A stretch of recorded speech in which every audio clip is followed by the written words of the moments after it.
No matter how much research you do before diving into something new, you will make mistakes. I can basically guarantee it. Now personally, I've never made any mistakes. So, to disprove what I just said, and to help all of you avoid all the mistakes that I made, we're gonna take a deep dive look at the first musical theater song I ever wrote. It's gonna be ugly. Let's do it. The year was 2008. I was between junior and senior years of college. I was kind of bored during the day and doing West Side Story at night, and so I took 4 weeks during that run and I wrote this score. The show was an adaptation of a play I admired, as per Hammerstein's advice to a young Sondheim, and that play was A Streetcar Named Desire. Was it a good choice? It was an excellent exercise for me to learn as I went through the process, but would it make an actually good musical to put on stage? Probably not. Tennessee Williams' plays tend to be quite a bit heightened already, and so to add music into it would only increase the drama. I mean, The Simpsons even did an entire episode about this, parodying a streetcar musical, which I did not know at the time that I did this. The song is called Stella for Star, which I will say up front is a good title and hook because it is a theme throughout the play. Blanche calls her sister Stella for Star, particularly in the moments where she's wishing her sister was more like the girl she knew when she was growing up. The song moment that called for me to write, and I repeat, my first musical theater song ever, was the moment where Blanche is alone on the staircase right after the big Stella scene. If you don't know what I'm talking about, it is very famous, it is excellent. That movie's great. Marlon Brando, y'all.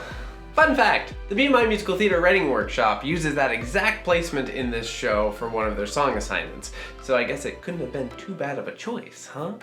Of course, I didn't actually know this at the time that I wrote the song, or even know that BMI existed yet. Okay, I know I made an entire video about the feedback process that I like to use, but I will not be using that today for the sake of all of you learning from my mistakes. We will also cover the good today as well though, because we can learn from that too. Okay, here we go. I'd like to start out by saying, first and foremost, this is in verse-chorus form. That's because I did not know about 32-bar chorus form at that point, so I'll forgive myself for that. The song opens with this motif.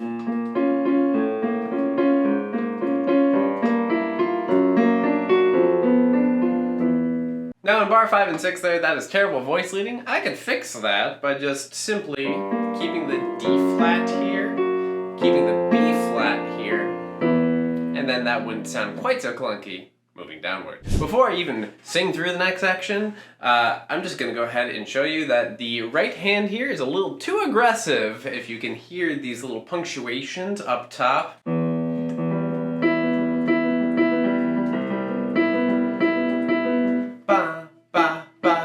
What are we doing here? Is it the 60s? Is this a rock musical? No, not at all. This is actually mostly rooted in jazz, this score. Weird choice on my part. But here is the actual verse. Little sister, fragile sister, do not go back to that inhuman beast of a man. He's a Pollock. What good's a Pollock? You deserve better. You deserve more than Stanley. He doesn't care for you, not the way that I do. Return to me, to your family, to Belle Reeve. And then we move into the chorus. Okay, a few things in here. Number one, please forgive my use of the word Pollock. My ancestors are probably turning over in their graves, but that's taken directly out of the play, and I utilized it. Book was eaten, turned into lyrics. Now, I make the choice here to rhyme man with Stan of Stanley. Is it forgivable? I don't know. It doesn't feel weird on my ear, but it's wrong. It's not a good thing to do. That is not a perfect rhyme, right? With the way that sits, do not go back to that inhuman beast of a man. And then that whole, you deserve better, you deserve more than Stanley. It does feel a little clunky. And the last thing I'll say about the verse at this point is that last chord, that F major second, just feels a little out of character for the rest of the sound of the song. It's like, that is a big major lift right there. And we're about to go into a different form of minor. Might be forgivable. All right, I'm done teasing. Let's do the chorus. So we just did that. We have Stella, Stella for star. You've gone and left only far too far. Won't you come back to me? Won't you remember to be who you are? Then we finish out with this clunky thing again, going to a new verse. Alright, let's talk about that chorus, shall we? First and foremost, you've gone and left. That's redundant. Only far too far. What does that mean? What is the only there for? I feel like I was trying to just say, you've gone far too far, and then I had more notes. Don't be like me. The remainder of the chorus, not too shabby. It's pretty simple, it does what it wants to do. It's got that major minor clash in there, which is a theme throughout the show, so I'm not going to pick that apart too much right now. Verse 2. So we end it here. Then we get, how can you love such an animal, a brute, a monster? Giving to instinct only to receive a bruise. What happened to our dreams? The bell-reeved dreams. Gentlemen in tailcoats, white gloves and afternoon tea. There was aristocracy in the air back then. There were soft and gentle men, but when? Second chorus. Alright, let's look at that. So let's begin with the fact that verse 2 changes the verse melody a little bit. We go down right away into giving to instinct, only to receive a bruise. And then also after the bell-reeved dreams, gentlemen in tailcoats. That's the first time that we've gotten that C natural in the verse, at least in the melody. And all of those changes for why? I don't know. They certainly don't seem to have intention behind it, and in my notes I couldn't find any. Ooh. Now also in the first verse, we'd kind of set up this repeating lyric thing. Little sister, fragile sister. Then he's a Polak, what good's a Polak? Right, we're doing that thing. In this next verse, we don't right away. How can you love such an animal, a brute, a monster? Those are 3 different words. We do bring it back with what happened to our dreams, the bell-reeved dreams, but why did we skip it in the first half of the verse? We had a thing going. Michael, you dropped the thing. Alright, let's talk about the big crime here, which is the huge misaccent that is the word aristocracy. Also, like, what kind of a jerk face uses the word aristocracy in a song? That is a tough word to just slide into a song.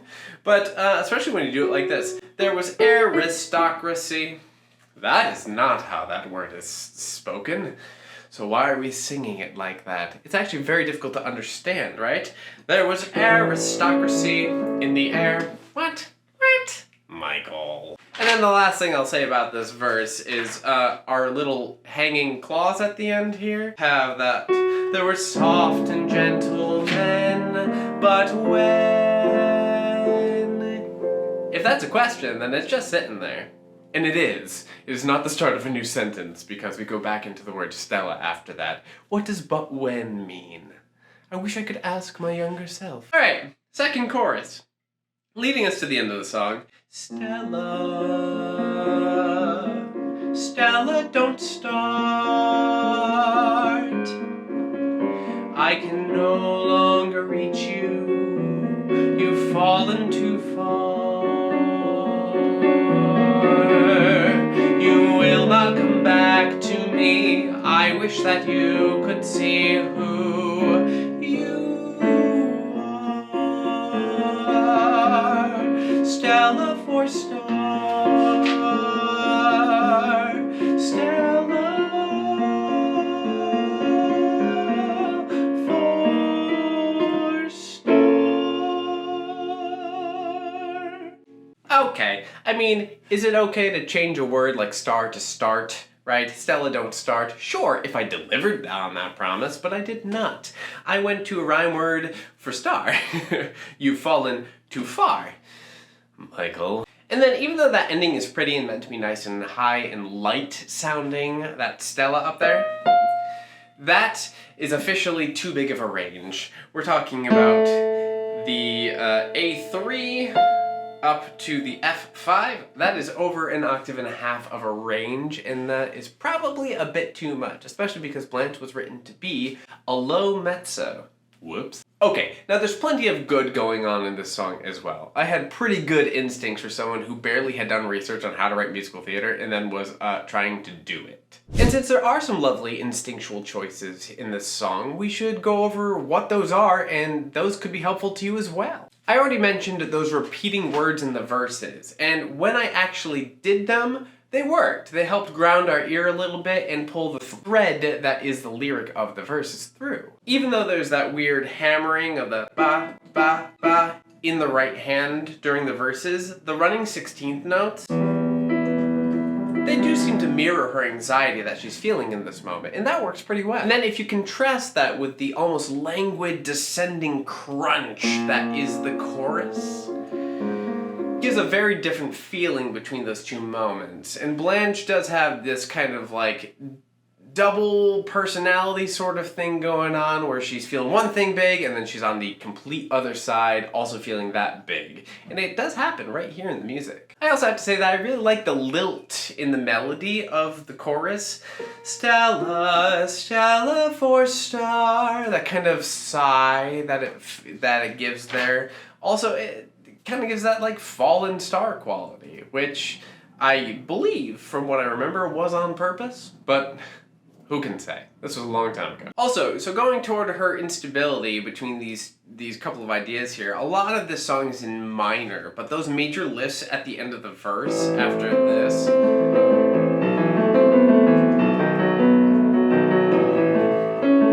something about that kind of says she's not quite stable. And then that chord that I shouldn't have used. Alright, I know I already bashed the beginning of the second verse for not having that repetition moment, but I will say there's something smart in having how can you love such an animal, a brute, a monster, because it's equating animal to brute to monster. Right, she talks a lot about the animal instincts of Stanley and his friends, but then taking that and immediately bringing it all the way to the idea of monster, that extreme, this early in the show allows her to kind of take that and run with it throughout the piece. So it might be okay. I also really like the next line, this idea of giving to instinct only to receive a bruise. Not the domestic abuse, I don't like that. But the giving versus receiving all within one line, it's a decent little lyric. Also, I have to say, as someone who knows the play well still, I did a pretty good job of eating the book to create these lyrics. Like, a lot of this is grounded in what Blanche actually says in the play. Alright, and then one more little thing. At the end of the second verse there, when she sings, "There were soft and gentle men," not only is that a play on the word gentleman, but also it's a reference to her late husband, who was a gentle man, particularly an effeminate man, particularly a gay man. Spoiler. And then there's a double meaning in the who you are at the end of the chorus. The first who you are is a reference to who Blanche thinks Stella is at her core. The second who you are, I wish you could see who you are, is a reference to who Stella is now. I think that's kind of cool. Alright, so at the end of the day, for a song that's a soliloquy and also a partial character establishment song, though it should fully be a character establishment song, because the first thing she sings in the show, it's not too bad. Not great, but not too bad, right? So should I have written this adaptation? I don't know, probably not. But I'm not too mad about it though. I learned so much by doing this. The big thing I really wish I had known was what a 32-bar chorus was, because that would have changed how I wrote pretty much this entire piece, not just this song. But if you are unsure what a 32-bar chorus is and you want to learn all about that, you can watch this video next. Otherwise, thank you all for being here with me today, and I'll see you again soon.